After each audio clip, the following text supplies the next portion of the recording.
Nous avons le plaisir, Monsieur le Premier ministre, de vous accueillir ce soir. C'est un honneur, mais c'est aussi une première, et puisque malheureusement, nous ne sommes pas dans notre amphi habituel, où vous auriez vu tous ces gradins qui auraient été là. Les conditions sanitaires nous obligent à avoir quelques prudences.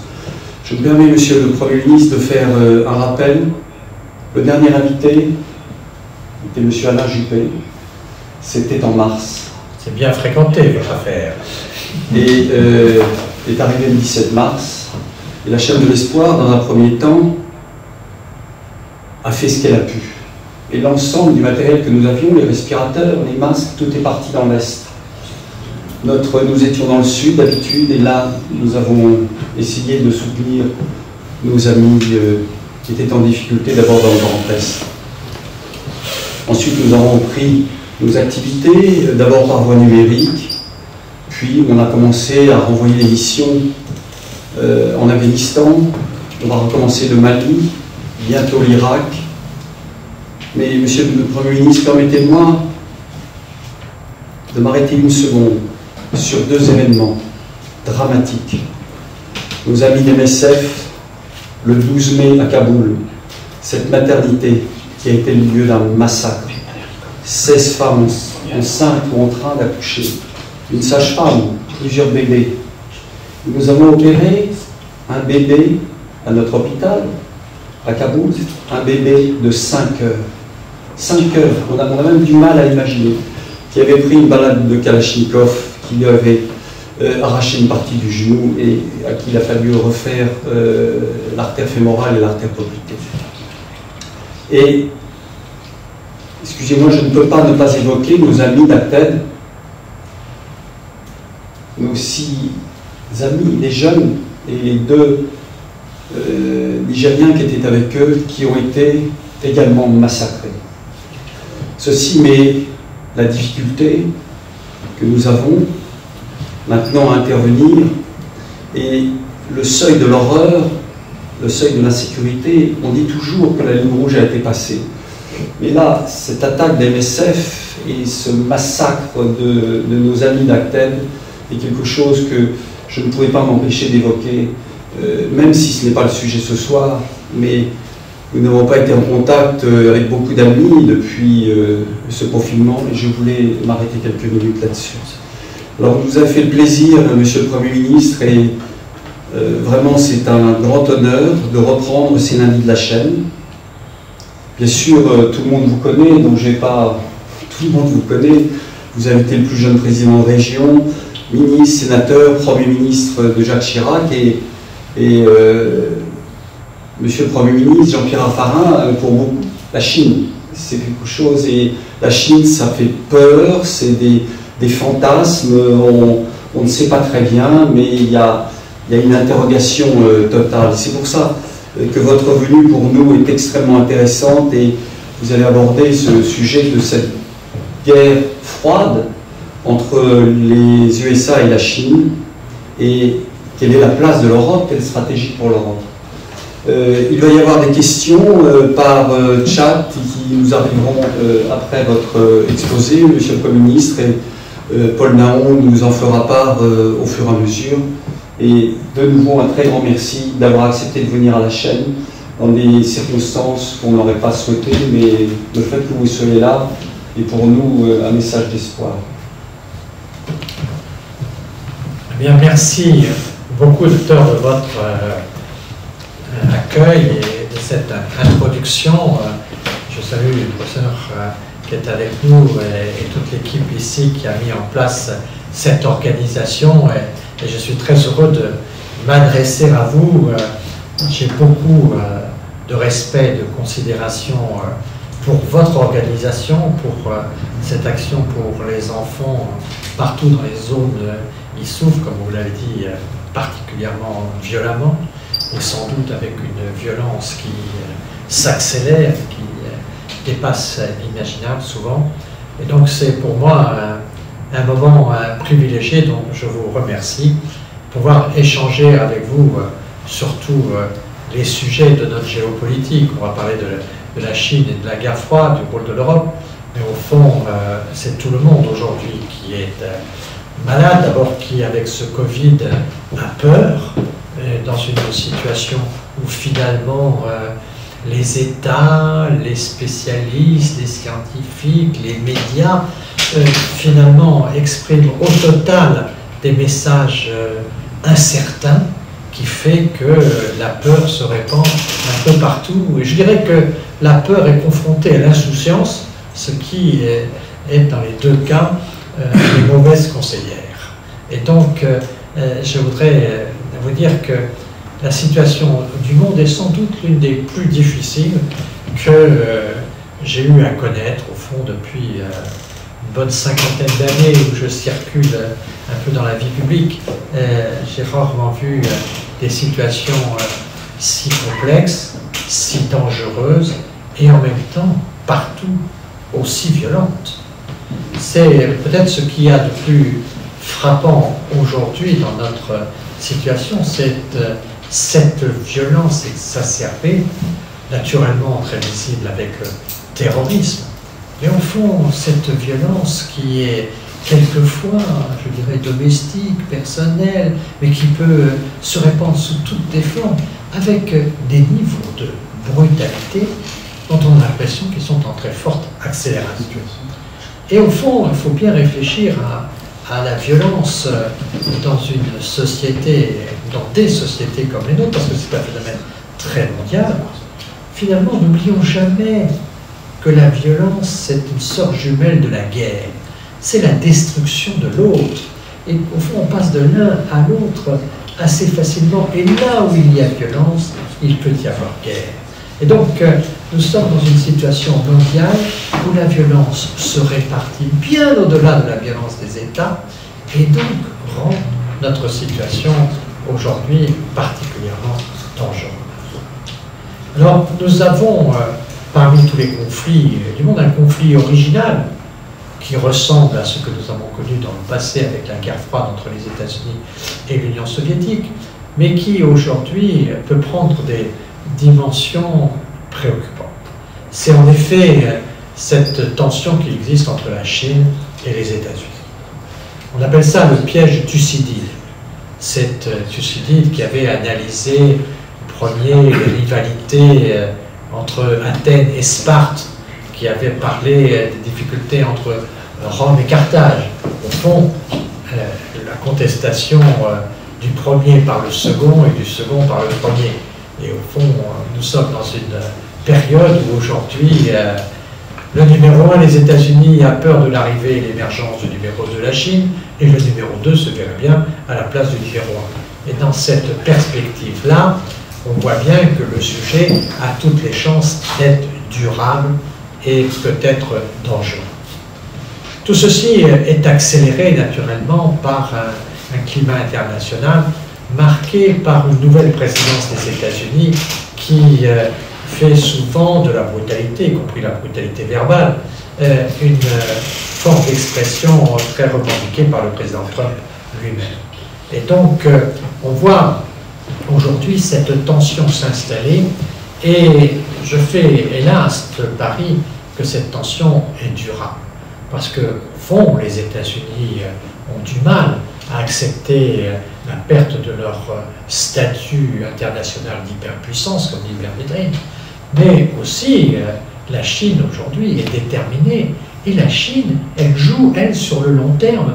Et si nos démocraties sont habituées à jouer le court terme, les pays plus autoritaires, et notamment la Chine, travaillent sur le long terme avec des plans de longue durée et au fond avec une vision de l'avenir qui est souvent plus creusée, plus jardinée que la nôtre.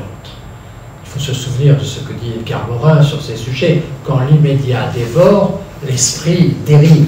Et donc nous sommes là dans une période où on peut craindre que l'esprit dérive entre la Chine et les États-Unis. Alors on a commencé par des guerres commerciales avec des augmentations de tarifs pour essayer de contenir cette poussée de la Chine. Mais tout ceci s'est développé, y compris sur le terrain technologique. Et on voit les batailles sur la 5G. Et quand on touche à la technologie, on touche aussi à la défense, on touche au secteur clé de la souveraineté des nations. Et donc là, il y a des menaces qui sont des menaces lourde pour un certain nombre de secteurs qui sont des secteurs sur lesquels les pays se confrontent. Et donc, on peut craindre aujourd'hui que s'installent des batailles, d'abord qui commencent par des batailles de propagande.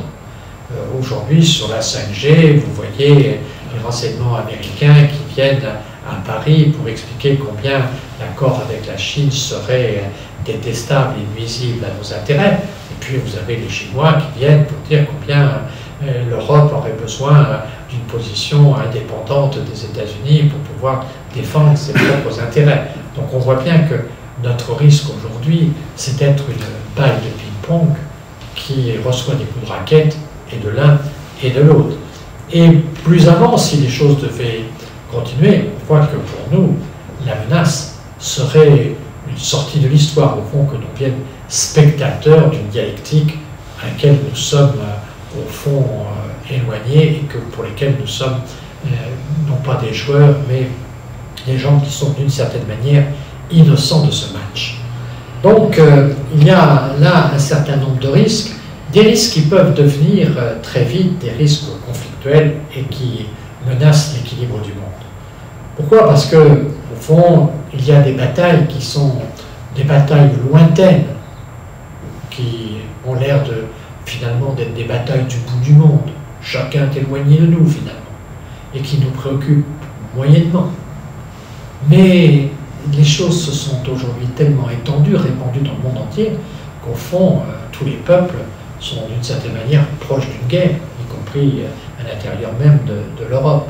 Et donc c'est fini la guerre lointaine. Et puis il faut se souvenir quand même que M. Poutine nous avait envoyé un message il y a quelques années où il avait envoyé ses ambassadeurs venir parler à tous les dirigeants européens. J'avais rencontré l'ambassadeur de Russie à cette époque-là, et qui disait « Dites à vos amis américains que s'il y a une guerre à l'avenir, cette guerre, cette fois-ci, sera sur le terrain des États-Unis. Car on est trop habitué à voir les États-Unis faire la guerre sur le territoire des autres. » Et c'est un des sujets sur lesquels, je crois, Poutine a pu convaincre ses amis chinois, en grande partie devenus amis, parce que l'Europe a repoussé la Russie dans le camp chinois. Et donc, il faut être très attentif à cette idée-là, selon laquelle les Américains ne sont pas protégés sur leur territoire de toute menace. Et c'est pour nous un sujet très important parce qu'il y a un certain nombre de risques, notamment un risque qui peut aujourd'hui être déclenché en mer de Chine. Vous savez, quelquefois les guerres commencent par des maladresses, par des erreurs, et pas toujours par une volonté stratégique. Mais on a vu en mer de Chine, avec une présence de la flotte américaine très importante, sur un sujet qui est le sujet de Taïwan, pour lequel la Chine est extrêmement mobilisée, car Taïwan fait partie aux yeux des Chinois de l'unité de la Chine, et c'est un sujet sur lequel les militaires chinois disent clairement qu'il est le seul pour lequel la Chine ferait la guerre. Et donc, on voit bien qu'il y a là une difficulté et une tension qui fait que cette guerre froide, qui commence par des tensions sur le plan commercial, qui ensuite se développe sur des questions technologiques, aujourd'hui peut approcher les questions militaires. Et nous, dans ce contexte-là, nous sommes extrêmement exposés, non seulement parce que nous avons des risques techniques, industriels, technologiques, qui peuvent nous fragiliser, mais aussi parce qu'il peut y avoir une situation dans laquelle nous serions une sorte de champ de bataille entre grandes puissances qui règlent les comptes entre elles. Donc il faut être extrêmement vigilant dans cette situation. On n'a qu'une seule perspective dans ce contexte-là, et c'est ma conviction la plus profonde, et je suis content de pouvoir l'exposer, c'est que dans ce contexte-là, la seule façon que nous avons de ne pas sortir de l'histoire, c'est de pouvoir construire une relation franco-allemande, une relation européenne qui soit capable de nous protéger. La relation européenne, elle est difficile aujourd'hui à établir. Nous souffrons d'un certain nombre de phénomènes de déconstruction. Il y a naturellement le processus du Brexit qui est encore aujourd'hui extrêmement difficile. On a des tensions quelquefois avec certains pays de l'Europe de l'Est. Donc notre unité européenne, elle peut progresser d'une certaine manière, elle avance, mais néanmoins, elle est assez longue à montrer sa propre puissance. Mais ne nous impatientons pas, nous avons le temps, si nous sommes capables de faire exister ce rapport de force aujourd'hui qui est la somme des intérêts français et allemands. Ensemble, la France et l'Allemagne font continent. Ensemble, nous avons la puissance d'un grand continent et nous pouvons discuter avec les grands continents. Je vais vous dire une chose, un souvenir que j'ai au fond de ma mémoire. Quand, en 2003, dans la guerre de l'Irak, Jacques Chirac s'était opposé avec force à George Bush, au Conseil de sécurité et partout dans le monde, la France avait été entendue comme le pays qui voulait la paix et qui ne croyait pas à l'utilisation de destruction massive de la part de l'Irak. Et dans ce contexte, nous avions eu le soutien d'un grand nombre de pays, notamment au Conseil de sécurité, notamment les deux pays voisins des États-Unis qui, malgré le lobbying des USA, avaient pris une position favorable à la France. Je parlais du Mexique et du Canada, mais aussi la Chine et l'Inde. Et ces quatre grands pays, le président Chirac m'avait demandé de les visiter. J'étais son Premier ministre pour essayer de convaincre ces grands pays qu'ils pouvaient également nous faire confiance sur le terrain économique et industriel, comme il avait fait confiance sur le terrain de politique étrangère. Et j'ai découvert à ce moment-là, en voyant les différents leaders de ces différents pays, que cette position de la France pour la paix en Irak, c'était une position qui était perçue comme une position franco-allemande. La voix était Chirac, mais l'accord était Chirac-Schröder. C'est Français et Allemands qui, ensemble, poussaient cette ligne politique. Et j'ai vu des Canadiens, des Indiens, des Chinois me parler du France-Allemagne à cette occasion-là. Et c'est, je pense, très important de bien mesurer qu'aujourd'hui, la France seule n'a pas toujours le poids nécessaire pour s'imposer entre ces grandes puissances. Mais France et Allemagne, ensemble, peuvent le faire. Et je me souviens que dans ces contextes-là, très souvent, mes interlocuteurs me parlaient de cette entente franco-allemande. Cette entente franco-allemande qui impressionne naturellement beaucoup en Asie, parce que Chinois et Japonais n'ont pas réussi à faire ce que les Français et les Allemands ont fait, c'est-à-dire surmonter les horreurs de la guerre. Et donc on a un potentiel de valeur dans cette entité qui naturellement ne doit pas s'opposer à la création européenne et à l'unité européenne, mais qui doit être le moteur qui permet cette dynamique de rassemblement et en tout cas qui doit faire en sorte que cette alliance soit compatible avec les autres, mais qu'il y ait une coordination. Je prends souvent l'exemple de la 5G, par exemple, dont on me dit que aujourd'hui il y a une compétition très forte dans une stratégie qui serait une stratégie américaine, ou une stratégie européenne, ou une stratégie chinoise. Je pense que si on peut avoir une stratégie européenne, c'est évidemment la meilleure. Mais en tout état de cause, il ne faudrait pas que les Allemands choisissent Ericsson pendant que les Français choisissent Huawei, ou l'inverse, les Allemands Huawei, les Français Ericsson. Si nous sommes ensemble, nous imposerons à n'importe quel industriel une stratégie qui nous sera profitable d'une part et qui nous protégera d'autre part. Si nous sommes trop petits dans ce genre de grande dîne internationale, nous aurons des grandes difficultés. Donc il est vraiment important de bien mesurer aujourd'hui que cette tension entre la Chine et les États-Unis nous concerne directement. Et qu'il ne faut pas regarder ça comme un match des contrées lointaines, il faut voir ça comme un match qui va se dérouler en grande partie chez nous et dont nous pouvons être otages. Et que le jour où ils se mettront d'accord, ce ne sera certainement pas en notre faveur. Voilà ce que je voulais vous dire principalement sur ce sujet central. Mais je sais que vous vous intéressez aussi à que penser aujourd'hui de la Chine après le Covid, après tout ce qui s'est passé. Je voudrais vous dire ma conviction. La Chine, avec ses 1,4 milliard, est un acteur mondial de première importance. Et nous n'avons pas les moyens de contenir, de vraiment fragiliser aujourd'hui la Chine. Néanmoins, il ne faut pas être naïf. Il faut bien voir que la Chine défend ses intérêts et défend aussi son propre modèle.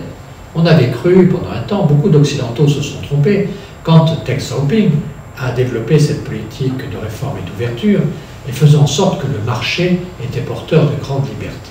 Et beaucoup d'Occidentaux ont pensé que la liberté sur le marché allait s'étendre à la liberté politique. Et finalement, Deng Xiaoping et surtout Xi Jinping depuis nous ont montré clairement que non, c'est un pays qui veut rester marxiste, c'est un pays qui veut rester communiste, et c'est un pays qui se dit socialiste avec les caractéristiques chinoises. Ça veut dire quoi les caractéristiques chinoises? Ça veut dire qu'il y a pour les Chinois un principe de base qui est le leadership du parti. Ce leadership du parti, c'est une donnée très importante. Mais il faut dire que chez eux, le parti, c'est 90 millions de personnes.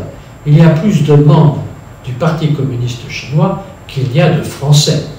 Remarquez qu'il y a peut-être en France plus de communistes qu'il y en a en Chine. Ça, c'est un autre débat, c'est une parenthèse que je referme tout de suite. Mais c'est pour vous dire que pour les Chinois, la démocratie politique, si elle existe, ça concerne le parti. Mais à l'extérieur du parti, ce qui est essentiel, c'est que la loi du parti s'applique. Et donc, il y a, quand je mets démocratie, c'est naturellement, entre guillemets, c'est l'usage en fond les Chinois, ce qui n'a rien à voir avec notre conception de la démocratie. Mais tout ça pour dire que le socialisme et le communisme chinois restent vraiment un sujet de première importance. Et donc, ça veut dire que nous avons une incompatibilité avec la Chine. Mais regardons bien les choses. Au fond, dans la politique étrangère, il y a toujours trois cercles qui sont à regarder de manière distincte. Il y a le cercle politique, le cercle de la société. Sur ce cercle-là, la loi est la loi du socialisme à caractéristiques chinoises. Et là, il y a peu de chances que la société française se retrouve un jour en accord avec ce communisme-là ou ce socialisme-là. Et il est peu probable que nous puissions avancer l'un vers l'autre. Au contraire, on a le sentiment que les lignes se séparent. Donc il y a vraiment sur ce sujet du cercle politique un certain nombre de divergences. Des divergences que les civilisations et que l'histoire et que la politique expliquent aussi. C'est vrai que chez eux et dans leur culture, le collectif domine toujours la personne. Et chez nous, la personne domine le collectif. Donc aujourd'hui, regardez, faire la reconnaissance faciale dans les rues de Shanghai pour assurer la sécurité de Shanghai, pour assurer au fond l'information des autorités sur ce qui se passe dans la ville, c'est quelque chose qui est la loi de la société qui s'impose à l'individu. Chez nous, naturellement, nous avons beaucoup de difficultés à accepter cette atteinte à la vie privée, à ce que les anglo-saxons appellent la privacy. Et donc, on voit bien qu'on a des différences qui sont des différences de pensée profonde. Ça, c'est le premier cercle. Je dirais que c'est un cercle pour lequel nous avons, avec les Chinois, un feu rouge. Il y a un deuxième cercle, qui est le cercle du marché, puisque le marché est plus ouvert aujourd'hui qu'il était ouvert il y a 30 ans dans la Chine avant Deng Xiaoping. Sur le marché, je dirais que le feu est orange, parce que là, nous avons un certain nombre d'avancées. Nous avons des grandes entreprises françaises qui travaillent très bien en Chine, et je peux vous dire qu'aujourd'hui, dans la situation post-Covid, heureusement que la Chine redémarre, parce que le peu de croissance qu'il y a dans le monde, c'est une croissance qui vient de la Chine. Et je ne sais pas où on en serait aujourd'hui en matière de développement économique s'il n'y avait pas de croissance chinoise. Mais là encore, nous avons des satisfactions. Je pense à L'Oréal, à Sanofi, à Michelin, à Schneider, à SEB, à un grand nombre de grandes sociétés françaises qui se développent formidablement en Chine, un certain nombre de PME, mais nous avons aussi des difficultés sur un certain nombre d'investissements qui sont faits en Europe, sur un certain nombre de sujets pour lesquels il n'y a pas de réciprocité. La réciprocité, c'est « je dois avoir droit de faire chez toi ce que tu as le droit de faire chez moi ». Ce qui n'est pas le cas aujourd'hui. Par exemple, sur les marchés publics, les Chinois ont plus accès à nos marchés publics que nous avons accès aux marchés publics chinois. Donc la logique de la réciprocité est une logique que nous voulons développer. Donc on voit bien que sur ce sujet-là, il y a des points de satisfaction et il y a des points de non-satisfaction. Et donc c'est pour ça que je dis le feu est orange. Mais il y a un troisième sujet sur lequel le feu est plus vert, c'est tout ce qu'est la coopération internationale. Et là, ce sont des sujets très difficiles, mais ce sont des sujets qu'il faut regarder avec attention. Notamment depuis que M. Trump impose une forme d'unilatéralisme au monde. C'est-à-dire que la première puissance du monde décide et décide elle seule.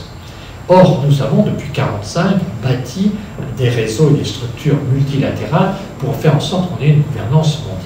Évidemment, cette gouvernance mondiale a plusieurs défauts et souvent on la considère comme très impuissante.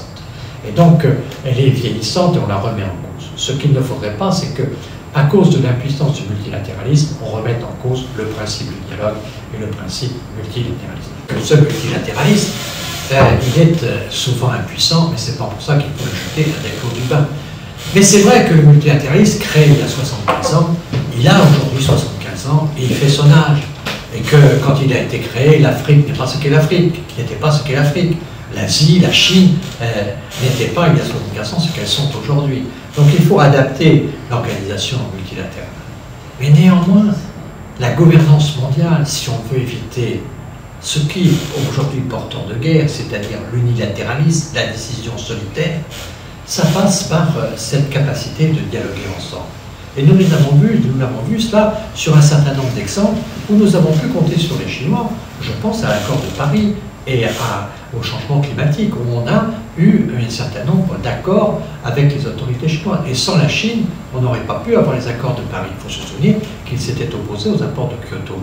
Et on voit bien qu'il y a aujourd'hui une volonté de détricoter le multilatéralisme, notamment avec les États-Unis, mais aussi avec un certain nombre de pays qui les suivent. On voit bien que l'accord sur l'Iran a été remis en cause, on voit que l'accord avec la Russie sur l'armement est aussi remis en cause, et on voit bien qu'il y a un certain nombre de sujets aujourd'hui qui sont des sujets dangereux parce qu'on manque de gouvernance mondiale. Probablement que les Chinois n'ont pas la même vision de la gouvernance mondiale que nous. Et néanmoins, à partir du moment où on peut parler ensemble d'une gouvernance mondiale, c'est-à-dire d'une organisation mondiale, vous connaissez bien dans votre organisation le rôle de l'OMS. On voit bien que l'OMS a des défauts, mais que supprimer l'OMS n'apparaît pas comme une bonne solution. Et il n'est pas utile, et il n'est pas sain que quand il y a des difficultés comme à l'UNESCO ou comme à l'OMS, les États-Unis se retirent. Se retirant, ils enlèvent toute vertu au multilatéralisme. Le multilatéralisme, c'est justement quand on est dans des accords de rester autour de la table. Et si on s'en va, il ne faut pas s'étonner ensuite que la Chine prenne la place, que la Chine occupe un certain nombre de fonctions, elle finance les opérations de maintien de la paix maintenant, elle s'installe un peu dans les places qui sont vides et qui sont abandonnées par les autres. Donc il faut veiller à ce que cette gouvernance mondiale soit quelque peu, je dirais, repensée et travaillée.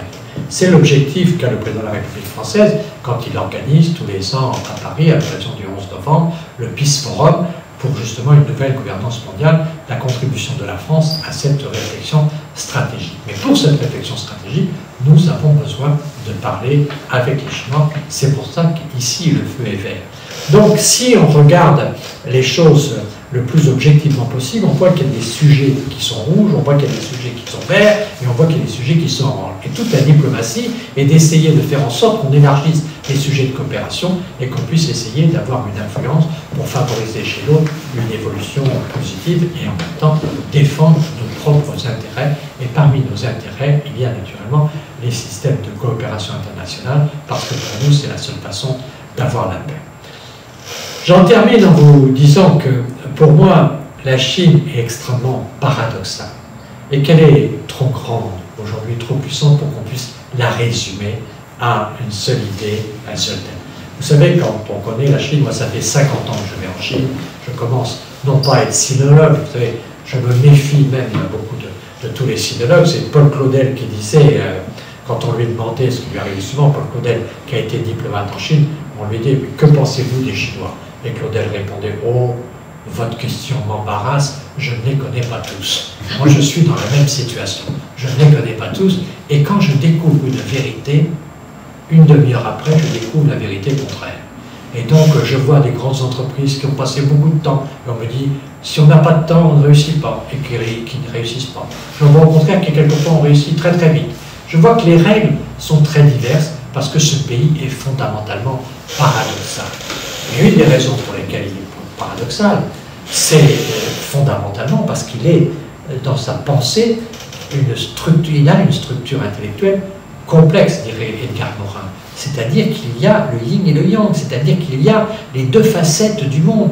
Et que nous voulons chercher toujours à mettre entre deux problèmes le où on est A ou on est B, on est de gauche ou de droite, on est gentil ou méchant, mais on lit Le Monde ou Le Figaro, mais on se met dans une case, alors qu'eux, ils sont dans le « et ». Ils sont à la fois gentils et méchants.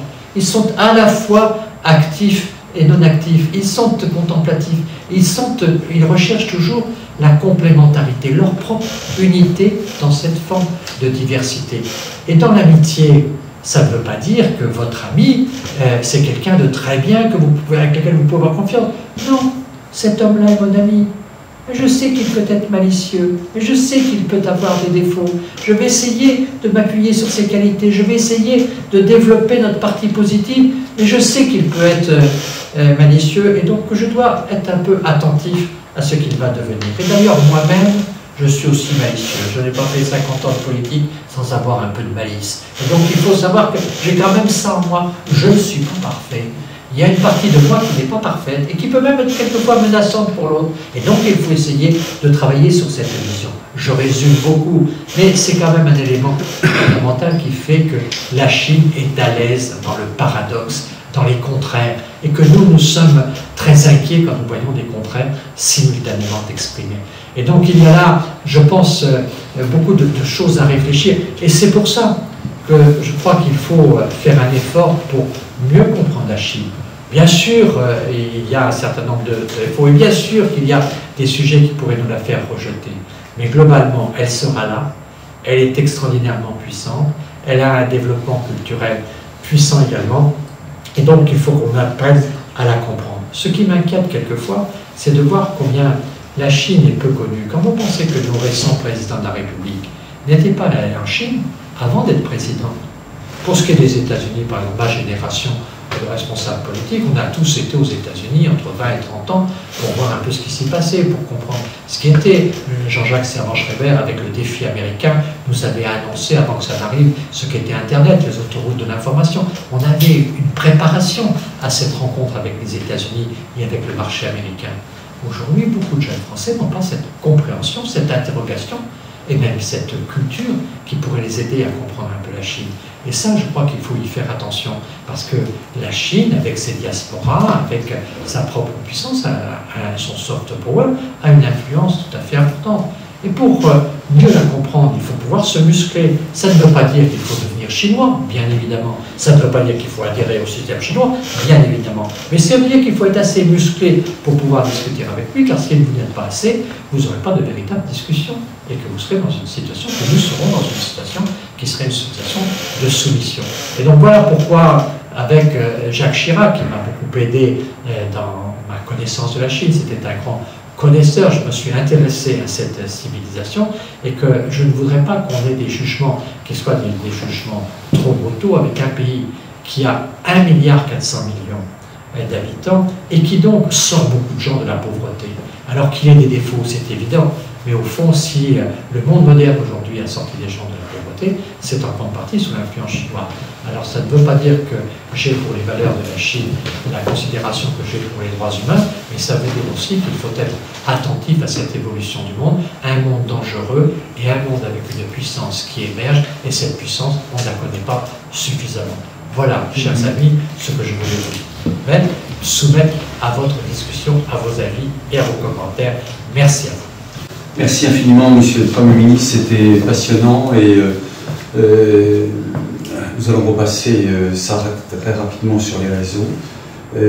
C'était pour nous un grand honneur de vous avoir, surtout on a l'impression de réembrayer sur ce que nous étions avant le 17 mars, et donc pour nous c'est porteur de dynamisme. Je voulais dire à tous nos amis que le 12 octobre, alors c'est tout à fait différent, mais peut-être, je pense que ça vous intéressera, il y aura Michel Despurger qui est sur un sujet qui est absolument, qui passionne les pédiatres, qui inquiète beaucoup les pédiatres, qui est les enfants face aux écrans, et notamment qui a écrit ce livre, La fabrique du crétin numérique, qui est un livre absolument incroyable. Les pédiatres qui passionnent aussi les parents. Et les parents, et les grands-parents. Et donc avec cette fameuse règle de 3 où les pédiatres disent le danger terrible que représentent les écrans sur nos jeunes enfants ou nos jeunes petits-enfants. Merci infiniment, monsieur. Merci à vous, ministre, d'être venu ici.